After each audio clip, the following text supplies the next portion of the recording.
Friends, अगर आप हर महीने 5,000 रुपये की एसआईपी करते होंगे तो आप ये सोच रहे होंगे कि मैं एक बहुत ही स्मार्ट इन्वेस्टमेंट करता हूँ और भविष्य में मेरा यह एसआईपी में इन्वेस्टमेंट बहुत ही हाई रिटर्न जनरेट करेगा और मुझे करोड़पति बना देगा। लेकिन एक सेकंड, क्या आप जो एसआईपी कर रहे हैं वह एक सही डायरेक्शन में कर रहे हैं क्या? क्योंकि एक बहुत ही डेंजरस रियलिटी है जो कि शायद आपको नहीं पता होगा, और वह रियलिटी यह है कि एसआईपी कभी भी ऑटोमेटिकली आपको वेल्थ क्रिएट करके नहीं दे सकता है। क्योंकि ऐसे बहुत सारे लोग एसआईपी में इन्वेस्ट करते हुए कई तरह के मिस्टेक्स करते हैं, जिसके वजह से वे 10-15 साल में लगातार एसआईपी में इन्वेस्ट करने के बावजूद भी अच्छा खासा रिटर्न जनरेट नहीं कर पाते हैं। तो दोस्तों, आज की वीडियो में मैं आपको वह 5 बिगेस्ट मिस्टेक के बारे में बताने वाला हूं जो कि मैक्सिमम इन्वेस्टर करते हैं और उसी वजह से वे या तो लॉस झेलते हैं या तो उनको जो रिटर्न मिलता है वह बहुत ही कम मिलता है। तो चलिए शुरू करते हैं। तो सबसे पहला मिस्टेक जो कि नॉर्मल एसआईपी में इन्वेस्टर करते हैं वह यह है कि सिर्फ पास्ट के रिटर्न्स को देख करके म्यूचुअल फंड्स को चूज करने की गलती। दोस्तों, अगर कोई भी म्यूचुअल फंड पिछले 3 साल में लगभग 25% का रिटर्न दिया होता है तो आप तुरंत बोलते हो कि भाई यह फंड तो सबसे बेस्ट है और आप उसमें एसआईपी करना शुरू कर देते हो।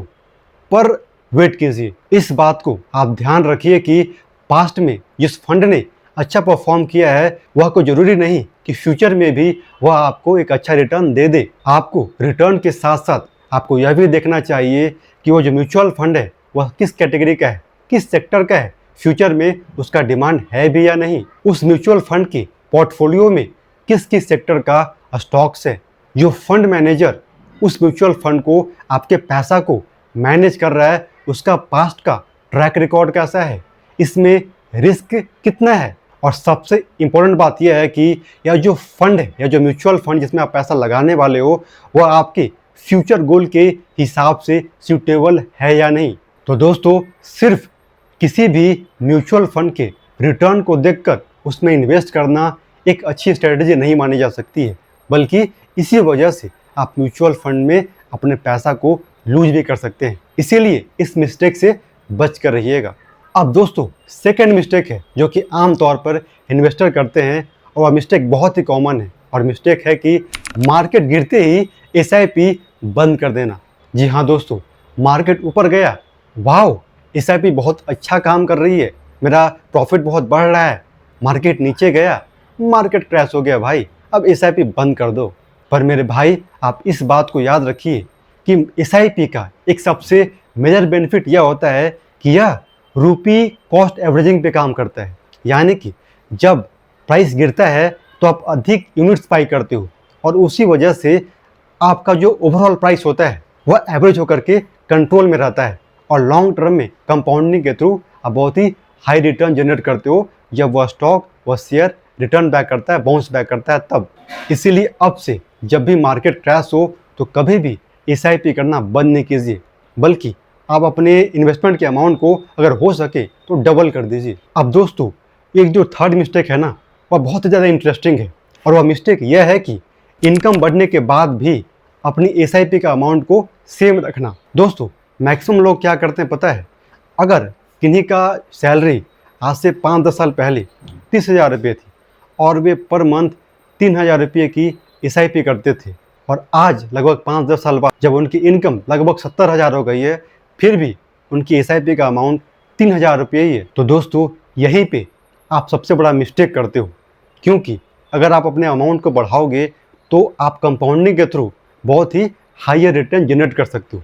इसीलिए अब से आप इस बात को ध्यान रखिए, जितना अधिक हो सके उतना अधिक पैसा एसआईपी में डाला जाए। अब दोस्तों, मिस्टेक नंबर 4 आपको सुन करके बहुत ही फनी लगेगा और मज़ा ही आ जाएगा, और वह मिस्टेक यह है कि टू मैनी म्यूचुअल फंड्स।